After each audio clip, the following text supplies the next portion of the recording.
Hey everyone, welcome back to WebTech Knowledge. In this video, I'm going to show you how to create a website in your Google site in a very simple way. So without wasting any time, let's get started. So first we need to come over into Google Sites, and from here we can simply start with a blank site. You can simply come over into template gallery, and from here you will get a lots of template for free. So in here we're going to go for the project.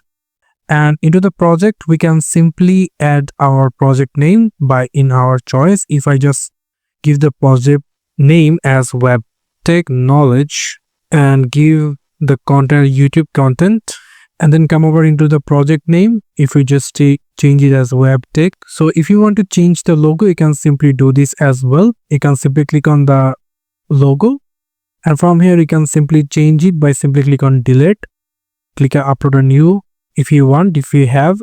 So right now I don't have any of logo, that's why I'm selecting the default one. So going to close everything, and now as you can see right now we rightly create this website. You can simply customize by your own choice. It depends on your needs. After, if you completed your customization or creating your website, you can simply click on publish.